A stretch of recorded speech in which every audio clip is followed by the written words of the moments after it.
Excellency, welcome to Namibia. Botswana and Namibia, well, our bilateral relations, the relations between the two countries have been of no secret. Just a little over 2 days ago, President Bumba was in Botswana for the state memorial service for the late President Geingob. And during the courtesy call that he paid to Dr. President Masisi, he mentioned that there are so many outstanding projects, mega projects between the country that's for the benefit of both the Botswana and Namibians. He mentioned the water project, he mentioned the desalination project and all the others, the railway and so on. So what will be your priority during your tenure as Botswana's head of mission to Namibia? Thank you very much, ma'am. It is correct, we have those issues. And as you rightly say, we have a long relationship that dating back as far back as 1990 with Namibia. And I think one of my priority it will be to push to completion or finalization of those projects. The two countries have long actioned the railway project from Walvis Bay to Botswana. And we are at an advanced stage right now. We have done the expression of interest, and we are getting to a request for proposal stage. So those are one of the things that I would look into it to see that everything is completed within the timeline. The ministers, both from Botswana and Namibia, have set timelines within which what needs to be done in relation to that Trans-Kalahari Railway project. With respect to the water desalination project, it's a big project also that we will look into it and see how best we can move it forward and to start. Yes, and then we also have other collaboration. We're doing border-to-border control of disease, as you know, through sharing of information. We have a good relation. Thank you. And just lastly, Excellency, the two presidents also tasked the foreign ministers to propose a date for the holding of the second binational commission. Your comment to that effect? Yes, thank you. We are sitting on it, and I'm sure we'll have a date very soon. It will kickstart with the midterm review, which should be in Gaborone. And we will then, after that, have a date for the binational commission. Thank you so much, Excellency, and once again, welcome to Namibia. All right, then. Botswana's High Commissioner, Pamelo Ranko, just presented his letters of credence to President Nangolo Mbumba.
Ever wondered what life in a settlement like this is like?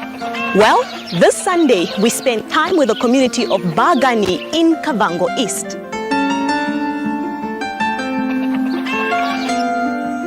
Bagani can be described as one of the historical places where also a battle between the South Africans and the SWAPO, a plant fighter, took place.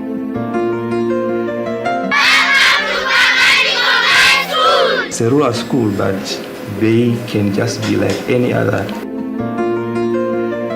I live with my grandmother because my mother passed away.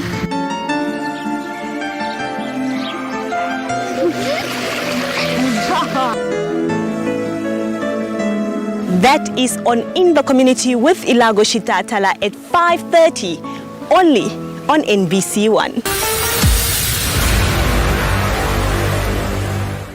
Wena usisipai sakhe maze boka uthensenzo nyana misipai Disuggesta ukuba sime sipake and then sizoyisebenzisa xa kuvela ichance.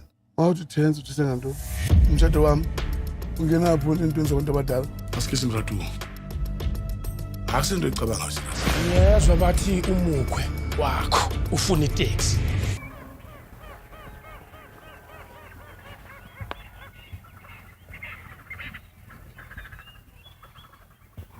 Back to our story of what transpires at sunrise on a normal Himba day.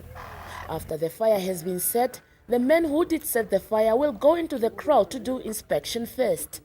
This is to make sure that all cattle, cows and goats are there. Then kids are woken up before the milking of cattle by women is done. The reason to wake up the kids first is very simple. First, it is to find out if they had a good sleep, well, and to be made ready in order to know what they are supposed to do. Again, we all know that kids find it very difficult to wake up, especially during winter time. You have to wake them up more than 4 times. Kids are just kids. ngombe ni ujinga uli mutalu walu ngombe namba no ulenga otungu omwana umbone hiwatungwa ne opo japo kukuta kupa homuti kukuta ko mutine wo mutalu ne hijinga ngawala ngombe o kwete heke ehi o ndi upakera mukupakera kupakera we unujiti na hoji mungura na chwa na wana wakuja kwa namba hipeka wenje mwanombu yimwe ipaka wenje ne japo o kukambo eheke ndi alikukutremo ano hokunda ukukuta o kuisamo eheke ndi yua o kuyeta o kutego malewe o kupagera ubimbali jinga bihiye yakitu hiya muno longwana kitu hiya kitabi o kina kitu muntu pagera malewe no kina alio jiwana ho malewa jona maleri mawa makohoke jimu wango kulia ngu heri kulisa poro isamo no hamaderi mapa twetwenga wetwa mo holi o lumba lwetu lwa Himba kulwondu mukaba ba Himba omo.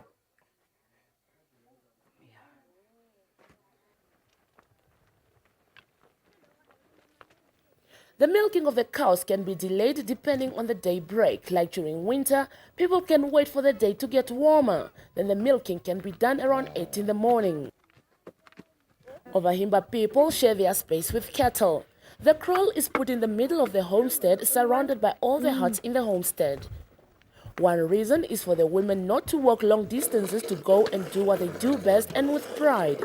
Another reason is everyone to protect the cattle from thieves. During milking, cows are separated from their mothers and kept in the kraal, whereas the cows are outside. They are then allowed in drops 1 cow at a time, to go into the kraal to be reunited with their young ones. The calf is only allowed to drink from the mother's udder for a few minutes to allow the udder to release milk before the milking by women begins. And after that, the calf is left to enjoy the milk. To date, Himba women feel humbled to be acknowledged as torch bearers in a norm which to some societies is a man's domain. In fact, I'm sure I'm not the only one who envy those Himba women who do something extraordinary. They put their mind into it, they take up the challenge, and they deserve to be applauded. Depending on the number of cows to be milked on any day, members of the homestead, including men, young children, always give a helping hand to round up the cows. This will help the process to go smooth. It is always during the milking time that everyone active, excluding the elderly, get involved. It is regarded as a time of teaching the young ones, by observing, of course.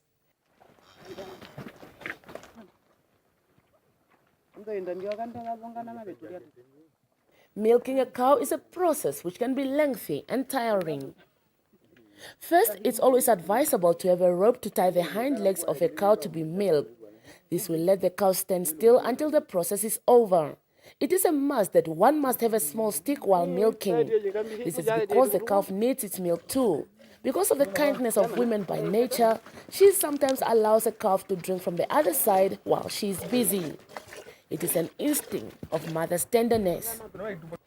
After the milking is done, which normally ends in an hour's time depending on the number of cows, they are driven to the water point.